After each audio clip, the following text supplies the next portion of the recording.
যুৱক যুৱতীৰ কাণ্ড শুনিলে আপুনি আচৰিত হ'ব।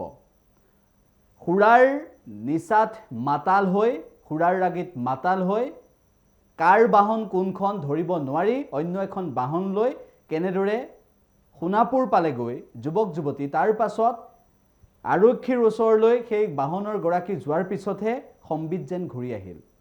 সঁচাকৈ এতিয়া সুৰাৰ ৰাগিত মাতাল হৈ যুৱক যুৱতী এনেধৰণৰ কাণ্ড কৰিব লাগিছে, যিবোৰ কাণ্ড দেখিলে, যিবোৰ কাণ্ডৰ কথা শুনিলে আপুনিও ভাবিবলৈ বাধ্য হ'ব যে এয়াই নেকি নৱপ্ৰজন্ম, এয়াই নেকি যুৱক যুৱতী যিসকল সুৰাৰ ৰাগিত মাতাল হৈ পৰে, সুৰাৰ ৰাগিত উদ্ভণ্ডালি কৰে। আৰু শেহতীয়া সেই ঘটনাটোক লৈ আৰক্ষীয়ে মন্তব্য কৰিছে। পুৱা প্ৰায় 7:10 বজাত আমাৰ চুবুৰী কেন্দ্ৰত এজন মানুহ আছিলে, তেখেতৰ নাম দেৰহাছাৰ বসুমতাৰী, তেখেত কোকৰাঝাৰৰ হয়। তেখেতে ক'লে যে তেখেতৰ ফৰ্চুনাৰ গাড়ীখন নোহোৱা হৈছে, চুৰি হৈছে। এতিয়া লগে লগে আমাৰ থানাৰ OC কৃষ্ণকান্ত লস্কৰ তেখেতে গৈ কিনে তদন্তত যায় আৰু সেই গাড়ীখন আপোনাৰ সোণাপুৰত থকা ক্লাব নিৰ্মাণা ভিল্লাৰ পৰা উদ্ধাৰ কৰে।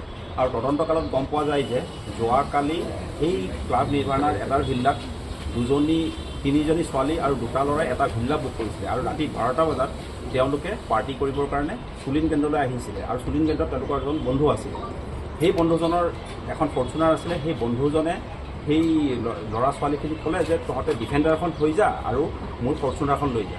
তাৰপিছত তেওঁলোকে বাহিৰলৈ আহি নিজৰ ফৰ্চুনাৰখন নিনি দেৰহাছাৰ বসুমতাৰীৰ ফৰ্চুনাৰখন লৈ যায় আৰু চাবিটো আছিলে আপোনাৰ ছিকিউৰিটি গাৰ্ডৰ হাতত। আৰু তাৰপাছত ফৰ্চুনাৰখন যেতিয়া লৈ যায়, ৰাতিপুৱা দেৰহাছাৰ বসুমতাৰীয়ে ৰাতিপুৱা আহি দেখে যায় যে নিজৰ ফৰ্চুনাৰখন নাই। তাৰপিছত তেখেতে থানাত কমপ্লেইন কৰে, কিন্তু আমি এইখন ওলাবলৈ চেষ্টা কৰোঁ, সফল হওঁ। ছিকিউৰিটিটো ভুলটো হয়েই, তাৰ উপৰি তেওঁলোক নিচাসক্ত অৱস্থাত আছিলে। নিচাসক্ত অৱস্থাতে গাড়ীখন তেওঁলোকে লৈ যায় আৰু ইভেন গাড়ীখন ওলাই নিওঁতে, গাড়ীখন বেক কৰোঁতে পিছপিনে খুন্দাও উঠায়। আমি এতিয়া আমাৰ কাষ্টডিত ৰাখিছোঁ। দেৰহাছাৰ বসুমতাৰীয়ে এখন এজাহাৰ দিছে, সেই এজাহাৰ ভিত্তিত কেছটা ৰেজিষ্টাৰ হ'ব। তেওঁলোককো আমি সোধপোছ কৰিম, কিন্তু ল'ৰাজনক আমি আটক কৰিছোঁ। পুৱা প্ৰায় 7:10 বজাত আমাৰ চুবুৰী কেন্দ্ৰত এজন মানুহ আছিলে, তেখেতৰ নাম দেৰহাছাৰ বসুমতাৰী, তেখেত কোকৰাঝাৰৰ হয়। তেখেতে ক'লে যে তেখেতৰ ফৰ্চুনাৰ গাড়ীখন নোহোৱা হৈছে, চুৰি হৈছে। এতিয়া লগে লগে আমাৰ থানাৰ OC কৃষ্ণকান্ত লস্কৰ তেখেতে গৈ কিনে তদন্তত যায় আৰু সেই গাড়ীখন আপোনাৰ সোণাপুৰত থকা ক্লাব নিৰ্মাণা ভিল্লাৰ পৰা উদ্ধাৰ কৰে।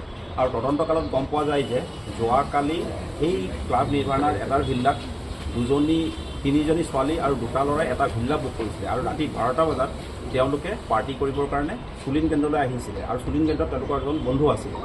সেই বন্ধুজনৰ এখন ফৰ্চুনাৰ আছিলে। সেই বন্ধুজনে সেই ল'ৰা ছোৱালীখিনিক ক'লে যে তহঁতে ডিফেণ্ডাৰখন থৈ যা আৰু মোৰ ফৰ্চুনাৰখন লৈ যা। তাৰপিছত তেওঁলোকে বাহিৰলৈ আহি নিজৰ ফৰ্চুনাৰখন নিনি দেৰহাছাৰ বসুমতাৰীৰ ফৰ্চুনাৰখন লৈ যায় আৰু চাবিটো আছিলে আপোনাৰ ছিকিউৰিটি গাৰ্ডৰ হাতত। আৰু তাৰপাছত ফৰ্চুনাৰখন যেতিয়া লৈ যায়, ৰাতিপুৱা দেৰহাছাৰ বসুমতাৰীয়ে ৰাতিপুৱা আহি দেখে যায় যে নিজৰ ফৰ্চুনাৰখন নাই।